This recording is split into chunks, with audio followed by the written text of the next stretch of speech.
Bonjour à tous, alors comme certains d'entre vous me l'ont demandé, voici la deuxième partie de la lecture, de la traduction du livre The Golden Dawn, donc en français L'Aube dorée ou Lumière sur le grand avenir, 1880, de James Henry Potts, qui est un révérend de l'église anglicane. Alors, je vais passer 2 ou 3 pages sur la description de la mort physique, c'est pas extrêmement agréable, mais le livre a tellement de pages qu'on continue un petit peu plus loin. La persuasion de l'homme de la certitude de la mort. L'esprit humain ne conçoit jamais comme une probabilité la pensée d'une exemption de la mortalité. Certes, tous les hommes pensent que tous les hommes sont mortels, sauf eux-mêmes, mais cela fait référence à une vie prolongée, non à la mort ultime. Depuis la confusion de Babel, l'humanité n'a construit aucune tour, espérant ainsi échapper à la dissolution. La mort était la seule divinité à laquelle les anciens ne sacrifiaient jamais, convaincus qu'aucun être humain ne pouvait détourner son coup. Même l'enlèvement d'Enoch et d'Élie ne fournit à aucun mortel vivant un motif d'espoir d'immunité contre le sort commun de l'homme. Il n'y a pas de dispense dans cette guerre. Comme la mort est étrange à la vie, et pourtant combien sûr la loi qui condamne toutes les choses vivantes à mourir, tout ce qui est extérieur ne peut durer longtemps, et tout ce qui dure échappe à l'œil le plus subtil. Potts, Philippe 51. Les vivants savent qu'ils mourront. La connaissance vient de l'observation de toute une vie, d'expériences alarmantes, sinon d'une conscience innée de la suggestion à la mort physique. Job, le plus ancien écrivain de l'Ancien Testament, rassemble la conviction profonde et durable de tout esprit rationnel lorsqu'il déclare « Car je sais que tu me conduiras à la mort et à la maison désignée pour tous les vivants ». Cette persuasion de la mortalité est intimement liée à l'intuition de l'immortalité. Car il semblerait que si l'homme était conscient que la mort met fin à tout, toute son existence serait enveloppée de ténèbres. Il craindrait de s'endormir de peur de ne jamais se réveiller à la conscience. Il tremblerait de sortir dans le monde de peur que l'exposition aux accidents et aux maladies ne mette fin à son existence pour toujours. Et maintenant la perception immédiate de l'être sans fin tempère l'appréhension d'une vie précoce limitée, de sorte que l'homme va qu'à son travail, dans l'esprit de David lorsqu'il priait, préserve ceux qui sont destinés à mourir. Éditeur. Incertitude de la mort. Non seulement la mort est incertaine quant à l'heure de son arrivée, mais elle est également incertaine quant au lieu, au moment et aux circonstances dans lesquelles nous devons la subir. Où mourrai-je? Sera-ce dans mon lit? Sera-ce dans l'exercice de mes fonctions? Serait-ce là où je vis maintenant, ou dans une autre maison, ou un autre pays? En vérité, je ne sais pas. Tout est incertain. Un tel a été tué par l'épée, un autre s'est noyé, un autre est tombé d'une hauteur, a été écrasé, celui-ci est mort à table, cet autre en jouant, un a péri de la peste, et un autre par les mains de voleurs. Ainsi la mort se présente sous de nombreuses formes, et personne ne peut savoir avec certitude de quelle manière elle lui viendra. Philippe. Ô mort éloquente, juste et puissante, toi que personne n'a pu conseiller, tu as persuadé, ce que personne n'a osé, tu l'as fait. Et ceux que le monde entier a flattés, toi seul les as rejetés et méprisés. Tu as rassemblé toute la grandeur recherchée au loin, tout l'orgueil, la cruauté et l'ambition de l'homme, et tu as tout recouvert de ces 2 mots étroits, hic jacet, ici J, Sir Walter Raleigh. Insatiabilité de la mort. Pourquoi l'esprit hautement aspirant de l'homme brûlerait-il en lui d'un souffle si fier, quand toutes ces vues hautaines ne peuvent trouver en ce monde que ce qui mène à la mort, le beau, le brave, le vain, le sage, le riche, le pauvre, le grand, le petit, ne sont chacun que des anatomies de verre pour joncher sa salle tranquille. Marvel. La mort, chef des calamités. La mort est décrite dans l'écriture comme le chef des calamités, le plus extrême et le plus terrible de tous ces maux naturels qui frappent l'humanité en ce monde. La destruction mortelle est mentionnée comme la destruction la plus terrible. 1 Samuel, verset 11. La douleur mortelle comme la douleur la plus extrême. Isaïe 17, 11. Matthieu 16, 38. Et les ennemis mortels comme les ennemis les plus amers et terribles. L'extrémité des souffrances du Christ est représentée par sa souffrance jusqu'à la mort. Philippe 2, 8 et autres passages. Par conséquent, les plus grands témoignages de la colère de Dieu pour les péchés des hommes en ce monde ont été par l'infliction de la mort. Comme sur les pécheurs de l'ancien monde, sur les habitants de Sodome et Gomorrhe, sur Onan, Pharaon et les Égyptiens, Nadab et Abihu, Corée et sa compagnie, et le reste des rebelles dans le désert, sur les habitants méchants de Canaan, sur Ophni et Phiné, Ananias et Saphira, les Juifs incrédules sur qui la colère est venue à l'extrême, au temps de la dernière destruction de Jérusalem. Cette calamité est souvent mentionnée comme étant d'une manière particulière le fruit de la culpabilité du péché. Exode 17:43. Ils ne porteront pas l'iniquité et mourront. Lévitique 22:9. De peur qu'ils ne portent le péché pour cela et ne meurent. Ainsi, comparé à la lumière même de la nature ou la tradition de l'ancienne révélation a conduit les païens à concevoir la mort comme étant d'une manière particulière une preuve de la vengeance divine. Ainsi, nous avons un récit. Acte 28:4. Que lorsque les barbares virent la bête venimeuse suspendue à la main de Paul, ils se dirent entre eux, « Sans doute cet homme est un meurtrier, que bien qu'il ait échappé aux mers, la vengeance ne laisse pourtant pas vivre. » Président Edwards. Les gens meurent constamment. Comme la cloison est mince entre ce monde et l'autre, comme la transition du temps à l'éternité est courte, la cloison rien de plus que le souffle dans nos narines, et la transition peut se faire en un clin d'œil. Pendant que je me remémore, beaucoup, je n'en doute pas, expérimentent la tragique vicissitude. Les yeux de cet être sublime qui siège sur le cercle de la terre et voit tous ses habitants d'un seul regard compréhensif contemplent même maintenant de nombreuses tentes dans l'affliction. Une affliction telle qu'elle submergea les Égyptiens en cette nuit fatale où l'ange destructeur enfonça ses flèches dans toute la fierté de leur force. Certains s'effondrant sur le sol dans leur fauteuil et sourds même au milieu des cris perçants de leurs parents éperdus, certains rendant l'âme alors qu'ils sont assis retirés ou allongés sur la tonnelle ombragée pour goûter les douceurs de la Seine fleurie. Certains, alors qu'ils naviguent, associés à une partie de plaisir, le long du ruisseau dansant et à travers les prairies riantes. L'intrus sinistre n'est pas non plus adouci, bien que le vin et la musique coulent autour. Certains interceptés alors qu'ils rentrent chez eux, et certains interrompus alors qu'ils entament une négociation importante, certains arrêtés avec les gains de l'injustice entre leurs mains, et certains surpris dans l'acte même de la luxure ou la tentative de cruauté. Révérend James Hervé. Les traits de la mort volent dru, ici tombe le villageois, et là son seigneur choyé. La coupe circule, et qui est assez habile pour l'écarter. Blair. Chapitre 3. La mort en relation avec la vie. La distance de la mort. À quelle distance de tout être humain se trouve la mort? Cela n'équivaut pas à demander quand il mourra réellement. Cela pourrait ne pas arriver avant des années. Et pendant tout ce temps, à quelle distance se trouve la mort de lui? Pas loin, seulement à un pas. Il n'y a qu'un pas entre moi et la mort. La mort est toujours exactement à la même distance de chaque homme, bien que tous ne meurent pas en même temps, et que certains vivent jusqu'à un âge beaucoup plus avancé que d'autres. La mort est aussi contiguë à l'enfance et à la jeunesse qu'à l'âge adulte et à la vieillesse. Les faits le prouvent jour après jour. D'aucun sujet de la vie humaine et d'aucun point ou période de celle-ci, la mort n'est même à une distance plus grande que celle qui peut être mesurée par un pas. David a dit ce que j'ai cité de lui-même, c'est tout aussi vrai de tous les hommes, à moins que certains ne soient protégés, comme Ézéchias, par une promesse de Dieu, qu'il vivrait un certain nombre d'années. David l'a dit dans un moment de panique. Il aurait pu le dire dans son heure la plus calme. Ce n'est pas une extravagance, c'est une réalité sobre. C'est un fait simple et évident, que nous tous qui vivons précisément à cette petite distance de la mort et pas plus. David l'a dit en vue d'un danger particulier.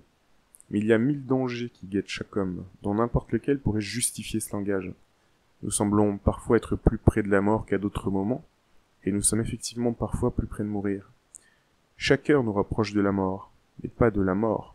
Oui, alors, il utilise le terme anglais dying, mais pas de la mort, death. Celle-ci est toujours tout près de nous, notre compagne tout au long de la vie. Nous ne tendons pas simplement vers un bord par-dessus lequel nous devons finalement plonger, mais nous voyageons tout le temps sur ce bord. Notre danger ne commence pas avant que nous mourions réellement, mais il nous accompagne tout au long du chemin de la vie. Il n'y a pas un point sur le chemin qui n'ait été si dangereux qu'il s'est avéré fatal pour certains voyageurs. Révérend W. Nevins. Petit espace entre la vie et la mort. On dit du marin par rapport à son navire qu'il navigue toujours à 4 pouces de la mort. On peut dire de l'âme par rapport au corps qu'elle est toujours à 4 pouces de l'éternité. Si le navire se brise, alors le marin coule. Si nos vases de terre se brisent, l'âme s'en va, plonger pour toujours dans la mer sans fond et l'océan sans rivage de l'éternité. C'est donc sur cette âme que je désire pleurer, qui se lancera prématurément dans les profondeurs, avant de savoir si elle coulera ou nagera. Divine Breathings. Mourir avant de commencer à vivre. C'est un peu le concept, hein. Je vous ai parlé récemment, là, des évangélistes baptistes. Renaître de nouveau. Hein. Ce fut une triste parole d'un roi mourant. Non dum coepi vivere, iam cogor vivendi finem facere. Je n'avais pas encore commencé à vivre que déjà je suis contraint de mettre fin à ma vie. C'est la triste condition de bien des mourants, que leur travail soit à faire quand leur heure est venue. Quand l'ennemi est aux portes, leurs armes sont à chercher. Quand la mort est à leur porte, leurs grâces sont à chercher. Quand l'époux est venu, leur huile est à acheter. Le vengeur du sang est sur eux, et la cité de refuge n'est même pas pensée par eux. En un mot, les 7 années d'abondance sont gaspillées, et aucune provision n'est faite pour les années de famine. Le temps est passé, et rien n'est mis de côté pour l'éternité. Je finirai donc maintenant l'œuvre que j'ai à faire, afin que mourir soit la dernière œuvre que j'ai à finir. Divine Breathings. De la mort et du jugement, du ciel et de l'enfer, qui pense souvent doit nécessairement bien mourir. Sir Walter Raleigh. L'heure de la mort. Les feuilles ont leur temps pour tomber, et les fleurs pour se flétrir au souffle du vent du nord, et les étoiles pour se coucher, mais tu as toutes les saisons pour toi, ô mort. Le jour est pour le souci mortel, le soir pour les joyeuses réunions autour du foyer joyeux, la nuit pour les rêves du sommeil, la voix de la prière, mais tout pour toi, ô la plus puissante de la terre. Le banquet a son heure fiévreuse de gaieté, de chant et de vin. Il vient un jour pour le pouvoir accablant du chagrin, un temps pour des larmes plus douces, mais tout est à toi. La jeunesse et la rose qui s'ouvrent peuvent sembler des choses trop glorieuses pour le déclin, et te sourire, mais tu n'es pas de ceux qui attendent la floraison mûre pour saisir leur proie. Nous savons quand les lunes déclineront, quand les oiseaux d'été traverseront la mer de plus loin, quand la teinte de l'automne teintera le grain doré. Mais qui nous apprendra quand t'attendre? Est-ce quand la première brise du printemps vient murmurer où gisent les violettes? Est-ce quand les roses pâlissent sur nos chemins? Elles ont une saison. Tout est nôtre pour mourir. Tu es là où les vagues écument. Tu es là où la musique fond dans l'air. Tu es autour de nous dans notre foyer paisible. Et le monde nous appelle dehors, et tu es là. Tu es là où l'ami rencontre l'ami, sous l'ombre de l'orme pour se reposer. Tu es là où l'ennemi rencontre l'ennemi, où les trompettes déchirent les cieux, et où les épées abattent la crête princière. Alors ici, parenthèse, petite référence à l'Apocalypse. Les trompettes déchirèrent les cieux. Madame F.D. Emmons. La mort, une rupture dans l'histoire de la vie. Tant que nous vivons dans le corps, nous passons imperceptiblement d'une étape de l'existence à une autre. La mort sépare par une rupture abrupte cette vie de la suivante. La dissolution du lien qui unissait le corps et l'âme rompt aussi les 1000 fils qui nous liaient aux possessions et aux occupations de ce monde visible. C'est un peu comme les maçons, hein. J'ai lu dans un bouquin qui décrivait le rituel qu'ils doivent laisser leurs métaux, donc leur Rolex, tout ça, à la porte du temple. Nous sommes séparés du monde et rejetés sur nous-mêmes. Cette vie appartient au travail, mais la nuit vient où personne ne peut travailler. Cette vie nous appelle aux choses extérieures. Cette nuit de repos nous conduit à l'intérieur. Cette vie appartient aux devoirs et aux choses de ce monde. Après la mort, nous n'appartenons qu'à nous-mêmes, et notre monde est notre moi le plus intime et nos réminiscences. Le travail est un bienfait, mais c'est aussi une tentation.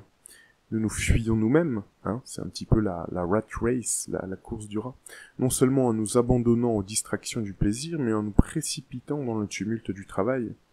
La mort nous rejette sur nous-mêmes et nous fait demeurer en notre propre présence. Ce monde des sens jette autour de notre esprit un voile bigarré, dans lequel nous nous cachons de nous-mêmes. La mort déchire ce voile des sens et nous présente dévoilés à nous-mêmes. Ici, les voix multiples de ce monde nous assaillent, et trop souvent étouffe la voix de la vérité en nous. La mort conduit dans le monde du silence sans voix, dans lequel aucun des sons de cette vie terrestre ne peut pénétrer, et dans lequel nous ne pouvons entendre que la voix de notre propre cœur et les accusations de notre propre mémoire. Et qui pourra supporter cela? Ceux seulement qui, même dans le corps, ont vécu une vie spirituelle, qui dans ce monde trompeur des sens se sont soumis à la juridiction de la vérité, qui dans ce monde périssable ont vécu comme des natifs du monde éternel. Ernst Luthard. La mort est proprement la séparation de l'âme et du corps. De cela nous sommes certains. Mais nous ne sommes pas certains, du moins dans de nombreux cas, du moment où la séparation se produit. Est-ce lorsque la respiration cesse? Selon la maxime bien connue, nullus spiritus nulla vita. Là où il n'y a pas de souffle, il n'y a pas de vie. Non, nous ne pouvons absolument pas affirmer cela, car de nombreux cas ont été connus de ceux dont le souffle était totalement perdu, et pourtant leur vie a été recouvrée. Est-ce lorsque le cœur ne bat plus? Ou lorsque la circulation du sang cesse? Pas vraiment, car le cœur peut battre à nouveau, et la circulation du sang, après avoir été complètement interrompue, peut recommencer. L'âme est-elle séparée du corps lorsque tout le corps est raide et froid comme un morceau de glace? Mais il y a plusieurs cas récemment de personnes qui étaient ainsi froides et raides et n'avaient aucun symptôme de vie restant qui, néanmoins, après une application appropriée, ont recouvré à la fois la vie et la santé. Petite parenthèse, c'était souvent le cas à l'époque du Far West, notamment aux États-Unis, avec les croque-morts, qui devaient mordre le gros orteil du pied pour vraiment vérifier si la personne était morte. Et souvent, il y a des gens qui se réveillaient. Je continue. Par conséquent, nous ne pouvons rien dire de plus sinon que la mort est la séparation de l'âme et du corps, mais dans de nombreux cas, Dieu seul peut dire le moment de cette séparation. John Wesley.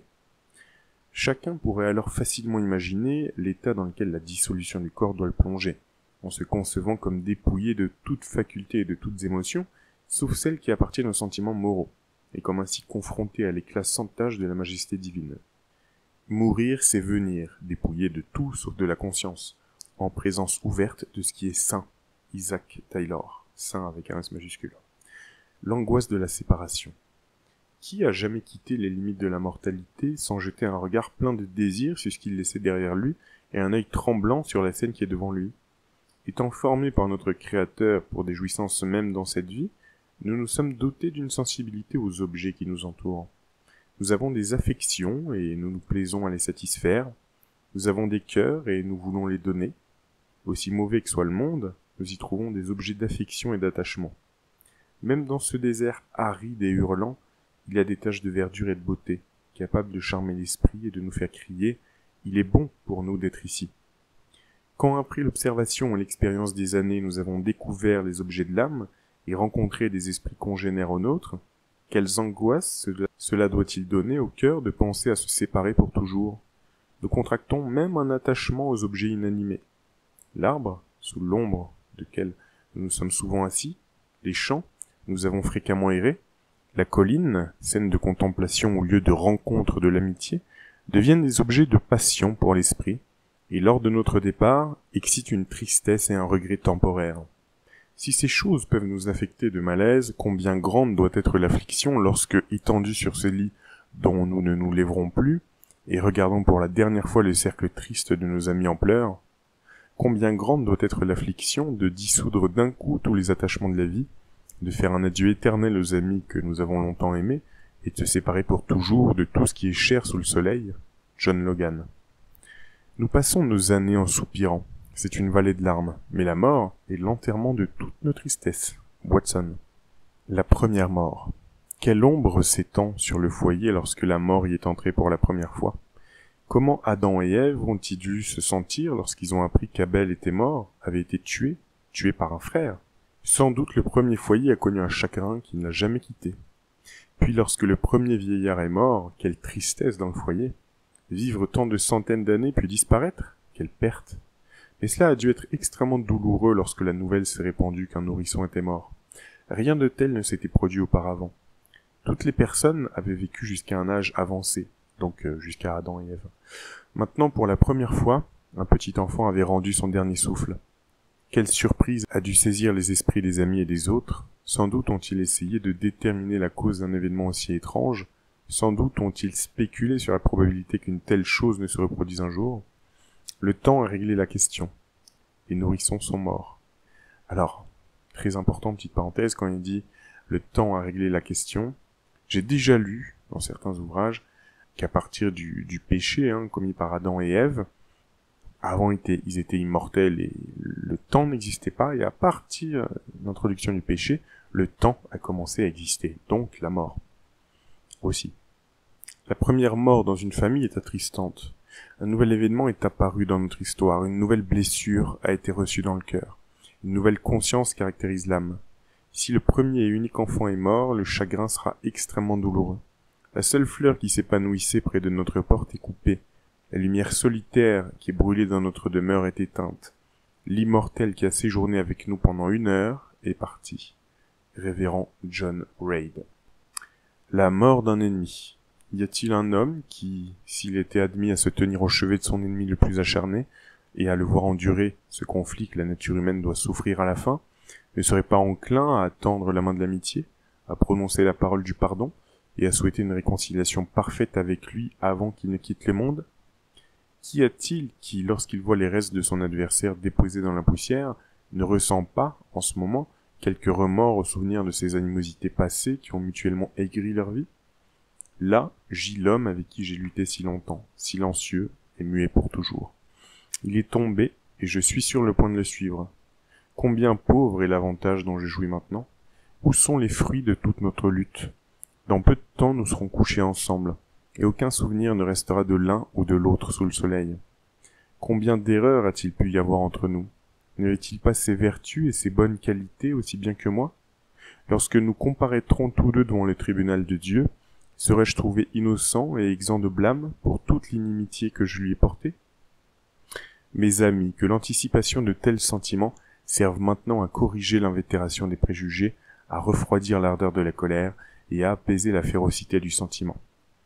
Combien il est contre nature que des animosités si durables possèdent les cœurs des hommes mortels, que rien ne puisse les éteindre sinon la main froide de la mort?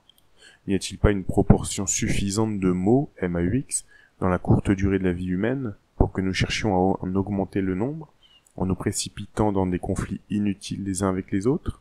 Dernier exemple en date, l'Inde contre le Pakistan, Quand quelques soleils de plus auront roulé sur nos têtes, amis et ennemis se seront retirés ensemble, et leur amour et leur haine seront également enterrés.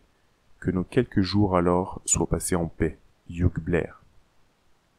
La tombe, elle enterre toute erreur, couvre tout défaut, éteint tout ressentiment.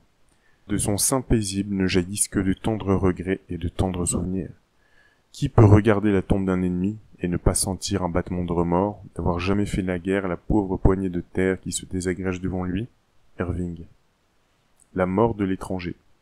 Par des mains étrangères, tes yeux mourants furent fermés. Par des mains étrangères, tes membres décents furent arrangés. Par des mains étrangères, ta tombe humble fut ornée. Par des étrangers honorés et par des étrangers pleurés. Pope. L'épouse décédée. Il n'y a pas de chagrin aussi écrasant, aussi accablant, aussi totalement irrémédiable que celui pour la chère épouse décédée. L'épouse de votre premier jour, de votre premier amour, de votre jeunesse pleine d'entrain et d'espoir, avec toutes ces nouvelles expériences, ces douces révélations, ces premières luttes, ces objectifs mutuels, ces espoirs, ces labeurs et ces accomplissements. Pendant de longues années ensemble, vous avez travaillé côte à côte, main dans la main. Elle a partagé vos ennuis, et on a effacé la moitié de la sévérité par ses baisers. Elle a doublé votre joie par le plaisir que cela lui donnait de vous voir heureux. Et quand au fil du temps vous êtes arrivé à une position qui vous permettait de prendre la vie plus facilement, et d'en profiter comme vous ne l'aviez jamais fait auparavant, une main céleste la prend à vos côtés, et la transporte dans le paradis de Dieu, où vous ne pouvez pas la suivre maintenant. Vous voulez lui dire combien elle est morte doucement, comment ses amis se sont rassemblés autour de son cercueil, et dans leur affection ont répandu des fleurs blanches sur son sein. Comment avec amour et longuement ils ont contemplé le cher visage familier, si magnifiquement calme dans la mort, une douceur céleste imprégnant tellement chaque trait au point de lui donner une apparence angélique. Vous voulez lui dire aussi comment le dernier long, tendre baiser a presque brisé votre cœur, et comment vous avez voulu mourir quand ils ont ouvert son visage à votre vue, pour toujours. Et puis, alors que les semaines lassantes passent, comme la mémoire active ramène le passé oublié, avec sa longue série d'actes aimants, de tendresse spontanée, d'abnégation, de vigilance sans sommeil, de sollicitude instinctive, comment vous donneriez votre vie pour une courte entrevue? Mais cela ne peut être. Elle est un ange maintenant, et dans sa pureté céleste attend avec une affection patiente le moment où ce sera la volonté du Maître de vous amener à ses pieds et de faire de vous aussi un ange. W. Hall. Je passe un petit peu sur la mort, je reprends au titre. la mort au matin de la vie. Dans sa culture morale, Dieu cultive de nombreuses fleurs apparemment uniquement pour leur beauté et leur parfum exquis. Car lorsqu'elles se sont épanouies, baignées d'un doux soleil, alors la main divine les cueille des champs terrestres pour les conserver dans des vases de cristal dans les demeures immortelles d'en haut. Ça me fait penser à Fulcanelli. Vous savez, cathédrale. Fulcanelli, il parle de la rose aussi. Fin de la parenthèse. Ainsi meurent les petits enfants, certains dans le doux bouton, d'autres dans la fleur plus épanouie, mais jamais trop tôt pour rendre le ciel plus beau et plus doux de leur floraison immortelle. En vérité, aux yeux de la foi, rien n'est plus beau que la mort des jeunes enfants. La vue et l'essence en effet s'en détournent. La fleur qui, telle une rose respirante, remplissait le cœur et la maison d'un délice exquis. Parenthèse, c'est un peu choquant, hein. Rien n'est plus beau que la mort des jeunes enfants. D'accord ? Hélas, nous sommes frappés d'une douloureuse angoisse de trouver sa tige brisée et sa fleur disparue. Mais pour la foi, à l'œil d'aigle au-delà de la vision mentale, et l'œil d'aigle, la vision d'aigle, ça fait penser à Assassin's Creed, ça, hein. Vous savez, quand on se métamorphose en aigle pour avoir une vision d'ensemble, je continue. Vision mentale et ailée pour monter comme une alouette chantante par-dessus l'arc-en-ciel, pâlissant jusqu'au ciel bleu, même cela est touchant de beauté. Le ministère terrestre de l'enfant a été bien accompli, car la rose fait son œuvre aussi grandement en fleurs que la vigne avec ses fruits. Et ayant contribué à sanctifier et à élever vers le ciel les cœurs mêmes qui se sont brisés à son adieu, il est parti de cette sphère troublée, avant que les vents ne le refroidissent ou que les pluies ne le tachent, laissant le monde qu'il a béni et les cieux qu'il a traversés encore doux de son parfum persistant, vers sa gloire comme une fleur toujours épanouie dans le jardin béni de Dieu. Assurément, une vie prolongée sur terre n'a pas de bienfait comparable à celui-ci. Pour une telle beauté mortelle, revêtir l'immortalité, s'élever de la chair avec si peu de souvenirs de la terre que le berceau maternel semblait avoir été bercé dans la maison aux nombreuses demeures, n'avoir aucune expérience d'un esprit fatigué et d'affection refroidie, et d'un cœur joyeux d'enfant grandissant dans la puissance d'un intellect archangélique, être ravi comme un bébé béni à travers les portes du paradis, ah, c'est mieux que de veiller comme un vieux prophète attendant le char de feu dans la vallée du Jourdain. Charles Wadsworth. La mort au zénith de la vie. La vieillesse mûre est le moment naturel pour mourir, et une maladie continue et prolongée accomplit pour ces sujets à peu près les mêmes résultats. Et par une loi bienveillante de notre nature, avec lesquelles la grâce peut aussi coopérer, la peur de la mort est généralement dissipée à mesure que cette transition solennelle est ainsi approchée par des avances régulières et irréversibles. Mais le cas est tout autre lorsqu'au zénith de la vie, avec ses activités présentes et ses projets pour l'avenir, avec des ambitions louables tournées vers les années à venir, qui semblent chargées de succès promis. Alors, en effet, l'annonce de l'approche de la mort est doublement terrible. Les meilleurs des hommes ont un amour fort, naturel et instinctif de la vie, que la maladie débilitante peut détruire ou que la décadence naturelle des années peut user, mais tant qu'ils sont occupés au devoir de la vie et intéressés par les entreprises de la vie, la mort est pratiquement repoussée dans un avenir lointain. Alors ça, petite parenthèse, c'est corroboré par des gens comme Kissinger, qui est mort à, 103 ans, John D. Rockefeller, qui est mort, pareil, il y a plus de 100 ans, David Rockefeller aussi, et bien d'autres qui sont pas vraiment des anges, hein, qui ont fait des choses mal, qui ont exploité les masses, qui ont fait tirer sur des manifestants, etc., à balles réelles, et pourtant ils vivent très vieux, mais parce que toute leur vie ils entretiennent la flamme pas seulement du travail, mais de la passion, je pense. Pour eux, hein. Donc, c'est ça, tant qu'ils sont occupés au devoir de la vie et intéressés par les entreprises de la vie, la mort est pratiquement repoussée dans un avenir lointain. Et alors si elle survient soudainement et à l'improviste, elle est toujours plus qu'inopportune. L'anéantissement de si grands espoirs et les préparatifs hâtifs présents de l'esprit pour une sorte rapide de tous les soucis et préoccupations actuelles constituent l'épreuve la plus sévère possible de la foi de quelqu'un. Révérend Daniel Curie. La mort à l'heure du soir de la vie. Le disciple âgé de Jésus, pourquoi souhaiterions-nous le retenir? Son œuvre est achevée. Pourquoi désirer le retenir de la tombe? C'est par la porte et la tombe de la mort qu'il passe à son héritage d'en haut. Pourquoi être inconsolable à son départ? Il n'est pas perdu, ni la lumière de son esprit ou de son cœur n'est éteinte. Pourquoi pleurer comme ceux qui n'ont pas d'espoir à côté de sa pierre tombale? Il n'y restera pas longtemps. Il y est planté à la ressemblance de la mort du Christ, afin qu'il puisse ressusciter avec le Christ pour la résurrection de la vie éternelle. Peu de jours s'écouleront avant que vous et eux ne ressuscitez tous, car ceux qui auront fait le bien pour la résurrection de la vie, et ceux qui auront fait le mal pour la résurrection de la damnation. Réjouissez-vous, plutôt, quand quelqu'un que vous aimez, qui est plein de jours et plein de grâce, se couche comme un soleil derrière l'horizon de la vie. Réjouissez-vous, car il ressuscitera, et quand ce matin de la résurrection poindra, il inaugurera un jour qui n'a pas de nuages, un jour qui n'a pas de coucher de soleil, et un jour qui n'est suivi d'aucune nuit de chagrin ou de mort. W.B. Stevens. Très intéressant ce passage. La génération des hommes. Je passe un petit peu, Le mot génération nous rappelle que l'existence humaine n'est pas comme celle de certains autres objets qui entrent dans notre connaissance. Pas par exemple comme le soleil ou les étoiles, qui brillent de la même manière siècle après siècle, pas comme une vieille montagne qui se maintient âge après âge à peu près de la même manière, ni même comme une rivière qui continue de couler en flux perpétuel, tandis que les années sont comptées. Génération. Cela suggère l'idée de venir, de passer le long, de disparaître, d'être succédé, et ainsi une succession perpétuelle est maintenue. Nous sommes très enclins à attacher aux mots diverses idées, et certaines d'entre elles très vagues.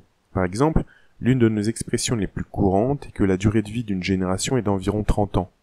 Bien sûr, dans l'usage du mot, cela ne correspond à rien.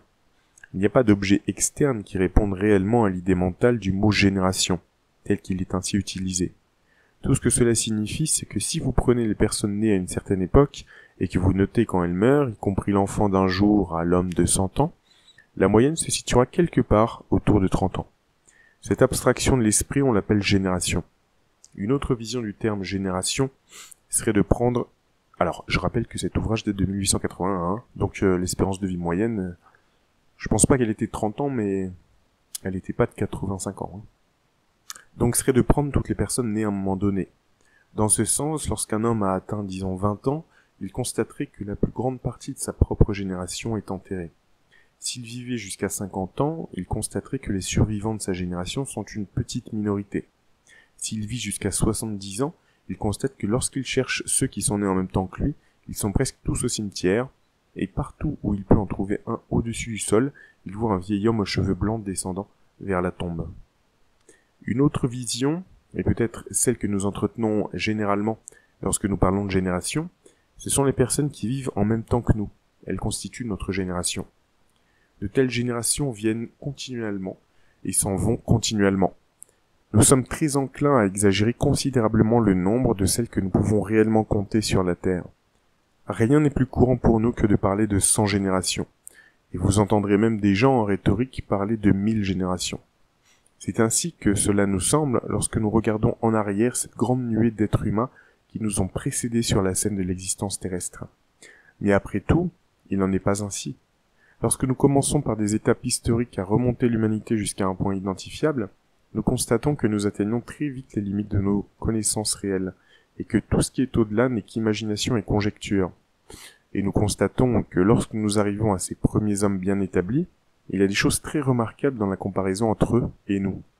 Lorsque nous examinons les questions qui nécessitent une organisation, une coopération, une société organisée, etc., nous leur sommes immensément supérieurs. Ils ne pouvaient pas fabriquer de gaz, ils ne pouvaient pas parler à travers le monde par télégraphe, ils ne pouvaient pas faire fonctionner pour eux une machine en fer à 40 miles à l'heure, et les transporter pendant qu'elle fonctionnait. Ils ne pouvaient pas faire 1000 choses de ce genre. Mais la supériorité réside entièrement là, dans les domaines nécessitant l'expérience des âges et l'organisation des multitudes. Quand vous en venez à l'homme individuel pour le mesurer par les œuvres de sa main ou de son esprit, prenez la pyramide qu'il construit, ou la tour, ou le temple, ou le palais, et vous constaterez qu'en puissance physique, l'individu vous était égal à tous égards. Et quant à la puissance de son intellect dans les toutes premières productions que vous pouvez retracer jusqu'aux confins du temps, gisant près de l'océan, les premières que vous pouvez découvrir, David, Moïse, Homère, personne ne se lèvera pour dire qu'individuellement, l'esprit est plus grand maintenant qu'il ne l'était développé en eux. L'homme en tant que personne, mentalement ou physiquement, apparaît dans notre première connaissance de lui, avec toutes les puissances humaines, et avec ces puissances, qu'elles soient mentales ou physiques, dans leurs exemples les plus grandioses possibles. Mais tout ce qui est nécessaire à la société et à l'organisation se développe progressivement à mesure que le monde vieillit. Et pourtant, après tout, il n'est pas vieux. David, eh bien, nous semblons le considérer comme un être habitant loin dans les nuages lointains d'une distance que notre pensée peut à peine atteindre, pourtant après tout il n'est pas si loin. En ce moment, de nombreux hommes vivent sur Terre centenaire.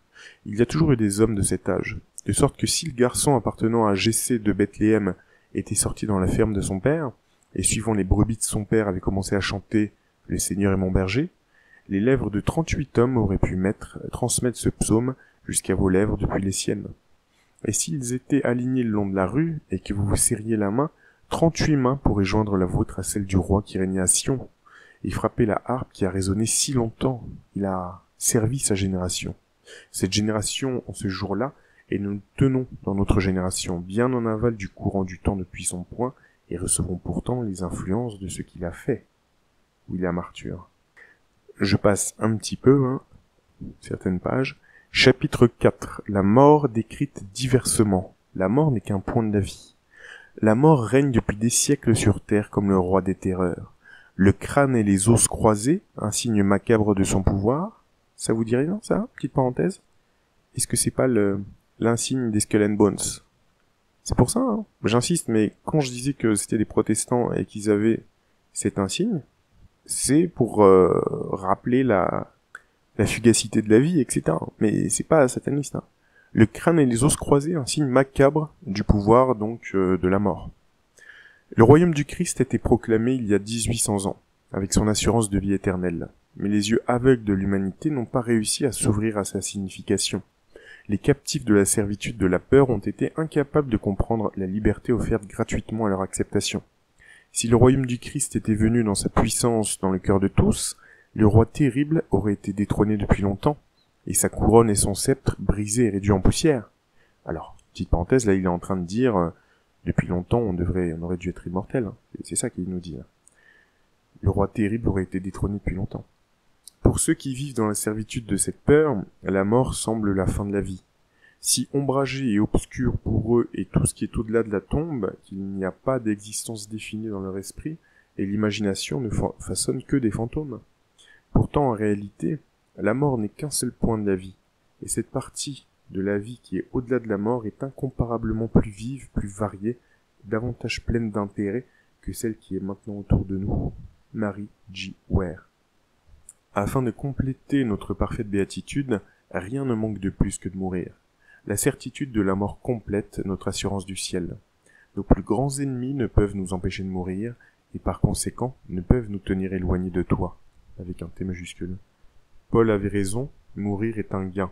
John Howe. Je passe un petit peu parce que il y a de très beaux poèmes dans ma traduction. La mort, un horizon. La mort n'est rien d'autre que la limite du regard humain. Pour l'homme vivant sur la basse surface de la terre, le soleil se couche et disparaît. Mais cela se produit du fait que l'horizon de l'homme est un petit cercle bordé par une chaîne de montagnes ou une mer. Mais si l'homme pouvait habiter dans l'éther supérieur, donc c'est là, petite parenthèse, que je vous dis que c'est du christianisme ésotérique, on parle d'éther. Il percevrait que le soleil ne se couche pas, mais déverse un océan de lumière pour toujours. C'est un petit peu, petite parenthèse, le sigle, le logo introductif de Universal, dans certains films. Au début. Enfin, je crois qu'il n'a pas changé. On a la Terre comme ça qui vient être inondée de lumière à 360 degrés. Fin de la parenthèse. Ainsi, la mort est un horizon humain, où l'âme semble se coucher au regard des mortels. Des montagnes sombres et une vallée d'ombre interviennent. Mais pour Dieu, bien au-dessus de nous, regardant toutes ces étoiles, et tous ces anges, et les enfants des hommes, l'horizon que nous appelons la mort disparaît, et l'âme brille toujours. Pour lui, tous vivent. Professeur David Swing. La mort, une entrée sombre. La mort pour un homme bon n'est que le passage par une entrée sombre d'une petite pièce obscure de la maison de son père. Alors, petite parenthèse, ça aussi, ça me fait penser à ce que j'ai lu dans les rituels. Les francs-maçons, c'est ce qu'ils appellent entrer par la petite porte lors de l'initiation. La mort pour un homme bon n'est que le passage par une entrée sombre d'une petite pièce obscure de la maison de son père, à une autre qui est belle et grande, lumineuse et glorieuse, et divinement divertissante. Oh, puissent les rayons et les splendeurs de mon appartement céleste jaillir loin vers le bas, et dorer l'entrée sombre d'une lueur si joyeuse, donc c'est vraiment éclairer les ténèbres, c'est ça, qu'elle bannisse toute peur lorsque je serai appelé à passer par là. Watts. La mort, un obscurcissement, et une aurore. La mort, après tout, est un obscurcissement et une disparition de ce que nous aimons, et nous devons nous contenter de la prendre ainsi. Ce n'est qu'une question de plus ou de moins, où l'obscurité commencera et ce qu'elle éclipsera en premier. Pour les autres qui ont aimé le mourant et l'ont précédé, ce n'est pas un obscurcissement mais une aurore. Peut-être que, pour eux, c'est l'aurore la plus brillante, quand elle était le coucher de soleil le plus opaque et incolore du côté de la Terre. F.W. Faber. La mort n'est pas ce qu'elle semble être. Petite parenthèse, j'avais dit il y a longtemps dans une vidéo que, dans certains écrits, on parle du Christ comme métaphore de l'aurore qui se lève, l'aurore la plus brillante. Alors, certains qui ont confondu le Christ avec Lucifer d'ailleurs. L'ange de lumière, entre guillemets, le porteur de lumière. Je passe un petit peu parce que ce chapitre parle encore beaucoup de mort, ce qui est loin d'être le cas dans tout le livre, hein. On n'est qu'à un cinquième du livre. Chapitre 6, péché et mort. La mort pour l'homme est une peine pour le péché. La mort est le lot commun de l'humanité, les translations d'Enoch et d'Élie sont les seules exceptions. Elle a été introduite par le péché de nos premiers parents. Par un seul homme le péché est entré dans le monde, et la mort par le péché. À partir de ce moment, il a été établi pour les hommes de mourir une seule fois. Mais après cela, vient le jugement. Le sceptique suppose que la mort est une nécessité physique parce que 1. La végétation meurt à maturité, 2. Parce que certains animaux sont carnivores, faits pour vivre de chair, et 3. Parce que ce que l'homme ou la bête mange doit mourir. De cela, on en déduit que leur esquisse scripturaire de la mort n'est pas vrai. En cela, ils ignorent le fait que les végétaux et les animaux inférieurs étaient destinés à la nourriture, et que la mort dont il est question ici est celle de l'homme, non pour la nourriture, mais comme une peine pour le péché. Seul l'homme pouvait pécher, étant le seul être moral et responsable. Révérend Alfred Brunson. Responsable sur terre, pardon. La loi qui lui fut donnée lui permettait de manger de tous les arbres du jardin, sauf un. De celui-là, il fut dit, le jour où tu en mangeras, tu mourras certainement. L'homme est venu à l'existence avec des pouvoirs et des facultés très différents et dans des buts très différents de ceux de la végétation ou des animaux inférieurs. De ceci, il est dit que les eaux produisent en abondance des créatures vivantes qui ont vie, que la terre produise de l'herbe, de la verdure portant de la semence et des créatures vivantes selon leur espèce. Et ceux-ci étant destinés à l'usage de l'homme, doivent nécessairement mourir. Mais de l'homme, il est dit, l'Éternel Dieu forma l'homme, son corps, de la poussière du sol, et souffla dans ses narines un souffle de vie, et l'homme devint une âme vivante. Et pour dominer sur les poissons de la mer, les oiseaux du ciel et le bétail et sur toute la terre. Cela implique un contrôle souverain et un usage dont rien n'est dit pour aucune autre créature. L'homme fut aussi fait à l'image et à la ressemblance de Dieu. C'est un petit peu ça, hein, petite parenthèse qui est dit par Hermès Trismégiste dans l'enseignement occulte. Ce qui est en haut est comme ce qui est en bas. Ça veut dire ça aussi, hein. L'homme, en bas, ou petit, est à l'image et à la ressemblance de Dieu, ce qui est en haut. Je continue. Il était souverain sur les autres créatures sur la terre. Elles étaient ses sujets. Il était responsable envers Dieu. Elles ne l'étaient pas. Il était capable de pécher. Elles ne l'étaient pas. La mort pour lui était une peine, pas pour elles. Leur mort était naturelle ou nécessaire aux objectifs de leur être. Pour lui, c'était une peine pour le péché. Si la mort était une nécessité physique pour l'homme, en fait, en faire une peine n'était qu'une farce, car il devait mourir, qu'il pêche ou non. Ah. Grosse blague. La mission du Christ dans notre monde prouve que la mort, dont le corps humain, était une peine pour le péché. Il est venu pour détruire les œuvres du diable, pour défaire, contrecarrer ses œuvres et restaurer l'homme des effets du péché. Comme tous meurent en Adam, ainsi, tous revivront en Christ, d'entre les morts. L'insistance que saint Paul met sur ce seul fait, la résurrection des morts, ok, intéressant, montre que si cet unique effet du péché restait non contrecarré, la mission du Christ était un échec, alors notre prédication est vaine et votre foi aussi est vaine. Alors, petite parenthèse qui est très intéressant, c'est qu'ici ça nous parle de la résurrection des morts, et ainsi tous revivront ensuite en Christ d'entre les morts.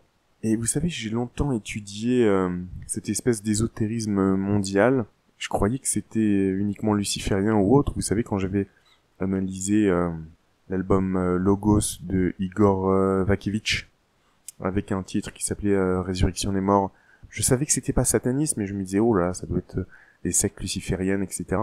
Mais si c'était du christianisme ésotérique, alors mélangé, bien sûr, à la cabale juive, hein, la Kabbale chrétienne, alors me dites pas que ça n'existe pas, puisqu'il y a Pic de la Mirandole, entre autres, et mélangé à la Kabbale juive, et si ça donnait une espèce de savoir secret international qui est assez répandu dans les milieux de la musique, des gens qui réussissent, etc. Donc dans l'album Logos de Vakievitch, on a Résurrection des morts, un morceau assez impressionnant d'ailleurs. Et donc là, ce révérend nous explique ça, hein. Résurrection des morts, tous revivront en Christ d'entre les morts. Et si tout ça était des symboles chrétiens ésotériques? Alors il y a plein d'autres chapitres. L'état imparfait de l'homme pointe vers l'immortalité, processus chimique illustrant la résurrection. Si, ça je vais vous le lire quand même. Et puis ensuite on va en terminer là. Un processus chimique illustrant la résurrection. Donc c'est là où peut-être, petite parenthèse, il y a peut-être des passerelles entre le christianisme ésotérique et l'alchimie. C'est ainsi qu'à partir de ces particules élémentaires, les corps humains sont construits, et du magasin de la nature, Dieu réinvestira d'une manière ou d'une autre l'esprit d'un organisme matériel. Nous pouvons bien croire que cela est possible à la lumière de ce que la chimie peut faire. Il y a beaucoup de choses que le chimiste peut faire que nous ne croirions pas possibles si nous ne savions pas qu'elles sont des faits. Je pense que c'est le Dr Brown qui cite Monsieur Hallett, l'histoire d'un gentleman, qui était un peu chimiste. Donc je vous rappelle que dans les siècles qui nous ont précédés, l'alchimie et la chimie, c'était la même chose. Donc ce gentleman qui avait donné à un fidèle serviteur une coupe en argent. Le serviteur laissa tomber la coupe dans un récipient de ce qu'il supposait être de l'eau pure, et qui en réalité était de l'aquafortis, acide nitrique. Il l'y laissa, ne pensant pas qu'elle pourrait subir de dommages, mais revenant quelque temps après, vit la coupe se dissoudre progressivement. Il se lamentait bruyamment de sa perte lorsqu'on lui dit que son maître pouvait lui restaurer la coupe. Il ne pouvait le croire. « Ne voyez-vous pas, dit-il, qu'elle se dissout sous nos yeux ?» Et finalement le maître fut amené sur les lieux. Il demanda de l'eau salée, qu'il versa dans le récipient. Il dit au serviteur de surveiller. Peu à peu la coupe d'argent commença à se rassembler sous forme de poudre blanche au fond. Lorsque le dépôt fut complet, le maître dit au serviteur « Verse le liquide, rassemble cette poussière, fais-la fondre et couler ensemble, puis apporte-la à l'ouvrier et laisse-le marteler à nouveau la coupe. » Alors, ça aussi, ça me rappelle des trucs que j'ai lus dans les rituels de certains rites maçonniques, à vérifier. Vous pouvez prendre de l'or, vous pouvez le limer en poudre, le mélanger à d'autres métaux, le jeter au feu, faire ce que vous voulez avec, et le chimiste ramènera avec certitude l'or exact. Ainsi nos corps sont construits par des fruits des tropiques, par des céréales des prairies. La chair qui errait dans les plaines comme du bétail est devenue une partie de nous. Si Dieu peut construire les corps humains, ici, ne peut-il pas trouver et convertir la poussière que nous mettons dans la tombe et la ramener à des formes de vie? À mon avis, Dieu est capable de préserver même les particules du corps humain et de les restaurer. En ce qui concerne le pouvoir, cela peut être fait et sera fait comme Dieu le jugera bon. H.W. Thomas. Donc dernière petite parenthèse, est-ce que là, il est en train de décrire avec 150 ans d'avance la cryogénisation et la conservation des corps peut-être pour plus tard quand on pourra télécharger, selon eux, les cerveaux, etc. Dieu est capable de préserver même les particules du corps humain et de les restaurer. Cela sera fait. Donc cela peut être fait et sera fait, comme Dieu le jugera bon. C'est là que je dis, transhumanisme, est-ce que ça n'est pas souhaité par certains, je dis bien certains chrétiens, mais aussi certains maçons, etc. Ok. Je vous rappelle donc l'ouvrage en intégralité, donc que j'ai traduit et dans le lien dans la description. Je vous dis à très bientôt pour une prochaine vidéo.